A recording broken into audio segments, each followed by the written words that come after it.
Okay, so this episode takes place a week later. We find out that Devi basically ran away and she's now living with Ben. She realized that he was the only option because Eleanor and Fabiola still not talking to her. She's not, not in a relationship with Paxton. Even if she wasn't in a relationship with Paxton, I doubt his parents would let her stay there. And so Ben was the only other option because Ben is basically a latchkey kid and his parents really don't care too much. So, can I move in with you? Ben's parents were surprisingly cool about letting Devi move in. So, before school, of course, oh my God, Patty, I believe is the maid's name. She prepares breakfast and they're sitting around talking. And at the end of the conversation, he was like, you could always emancipate yourself like a child actor. And he was like, so you weren't to get into meth, right? Like he's playing with her, right? So that was funny. I always ask my dad to help you emancipate yourself like a child actor. Usually it goes pretty well for them. You're looking to get into meth, right? So she's at school. Kamala comes to the school to give her, drop off some toiletries and things that she, feels she might need. And to low-key see if she's ever planning on coming back home. And, she made some comment about 90 Day Fiancé and how she enjoyed watching that with her. So do you think you might return home sometime soon? It's not as much fun watching 90 Day Fiancé without your color commentator. And she ended up saying that, your mom misses you as well. And, of course, Devi was like, did she say that? She said, well, not exactly, but she did hesitate when she threw away your favorite snacks. Say that? Not in words. But I did see her hesitate when she threw out all your favorite snacks. So, okay. But in the end, she decided that, no, she's going to stand her ground and she's not going back until, I guess her mama promised that she's not going to move them to India. So in the next scene, there's Nalini. She's talking to the realtor that they worked with to buy their current home. She was talking to her about listing the home and telling her that they're moving back to India. And then she remembered them and she said, "Oh, I remember how." She didn't know that Mohan had passed away, so she the realtor did feel bad about that. And she's like, "Oh, well, he really loved that home." And so after they got off the phone, there was this flashback of when they, agreed to buy the home and how excited he was. And he had all these plans. And you kind of tell that she was having second thoughts about moving. We could plant a little garden here, grow fresh tomatoes for takli sambar. So back at school, Devi saw Paxton. And, she tried to make small talk with him. He was, hanging with his crew. And he was kind of curt and short with her. She wanted to know if he, wanted to hang out. And, she told him about how she got upset with her mom for how she treated him. He was like, yeah, but I got to get to class. So basically, he's still offended. And he has every right to be offended because she was rude and offensive.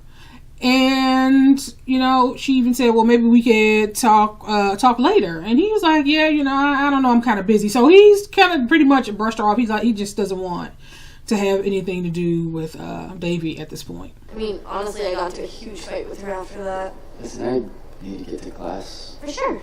So Nalini has gone to talk with Dr. Ryan. And it was so funny because she was saying how I think Dr. Ryan was saying something about how therapy is beneficial, and Nalini was like, therapy is for white people. Where there are some exceptions, right? And she kind of was looking at Dr. Ryan. She said, Dr. Ryan was like, I don't know how to take that, so I'm just going to ignore it. I don't. It's for white people. I mean, clearly there's some exceptions. Then she told Dr. Ryan that she was moving Devi to India. And of course, Dr. Ryan was like, you changing locations is not going to fix the problems that Devi have. And she talked about how difficult it's been. She doesn't really have the support system here, and she felt like Devi is out of control. And she's, she just feels like she's not doing the best that she could if she had, like I said, a bigger support system. And she told her that, well, Devi said that, she wished that she would have been the one that died. Quote, I wish you were the one who had died. And she started talking to her about how tough it's been. And she said, well, maybe that's something you should talk to Devi about, because it doesn't seem like they ever mourned, because we never saw that part. So it seemed like he passed away, and she felt like she had to, keep a stiff upper lip and keep his business as usual. So you don't really get the impression that they really mourned or grieved his passing. It seemed like she just got on with the business of raising Devi and her practice. And she said, well, maybe it would help her to see that you're not strong and that you are having issues, and that basically that you do miss him. And she said, she basically told her it's okay, you don't have to be strong all the time. It's okay to let her know that you're struggling too. You don't always have to be so strong. I mean, it might help her to know that you're also struggling. So,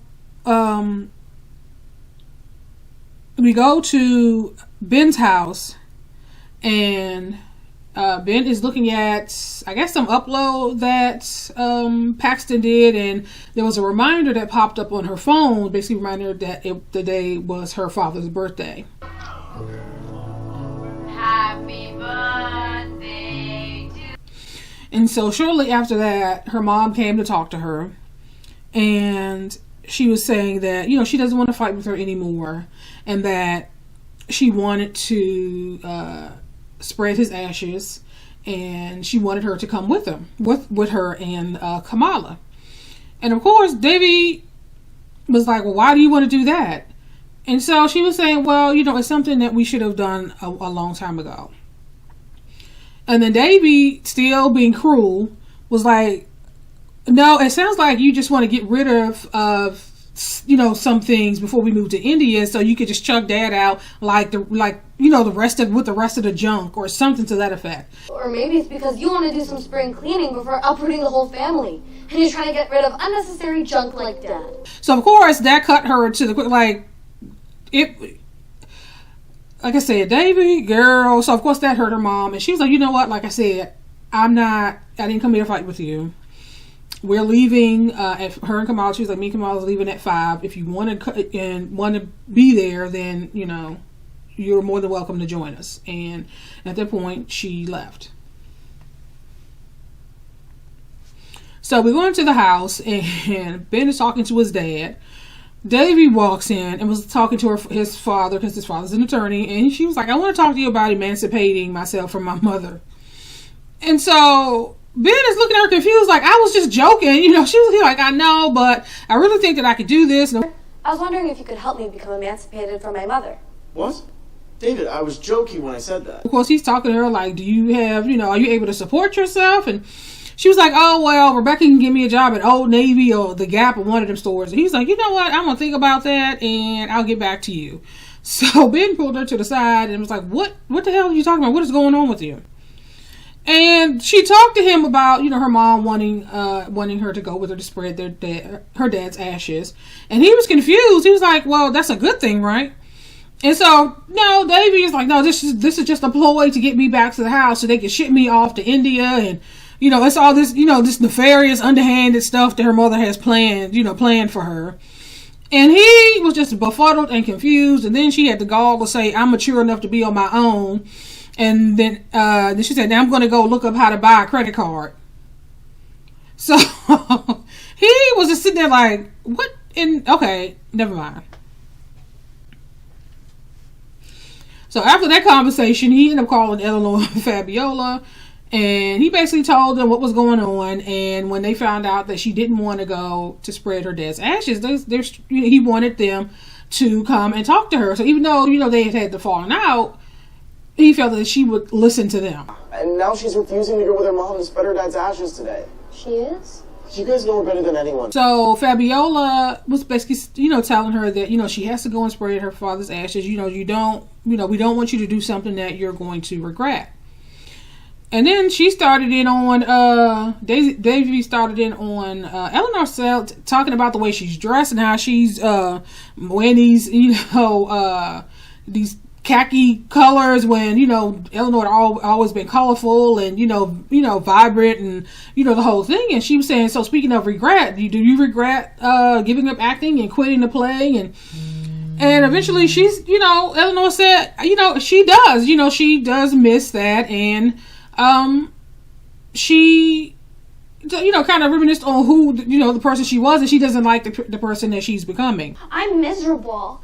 I hate neutral tones. I miss my scarves and capes.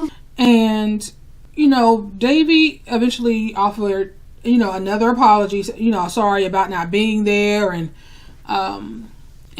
you know, if they give her another chance, and, you know, she just want another chance at being, you know, them being friends. Guys, I am so sorry I wasn't there for you when you needed me. And, you know, they talked to her about her father, and here she go with her mom again, talking about this is just a ploy for her to, it's some underhanded nefarious plan to get her back into her clutches so she can ship her off to India. And Fabiola was like, that's not why you don't want to go. You don't want to go because you don't want to say goodbye to your father. And Eleanor told her it's time. You don't want to go because you don't want to say goodbye to him. But you have to. It's time to come to terms with, you know, what happened and, you know, move forward. And so Ben drove her, and Nalini and Davy had a much needed cry together. And, you know, seemed like they're, you know, on the right path to reconcile, but, you know, it seemed like that was long overdue. You're my only child.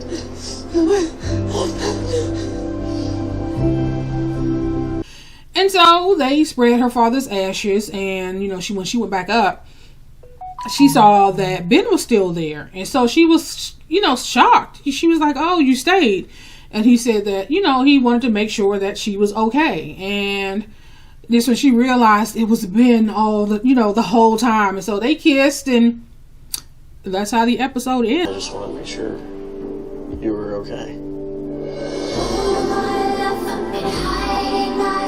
And so, you know, if I could choose a guy for Davy, it would be Ben. It was always Ben.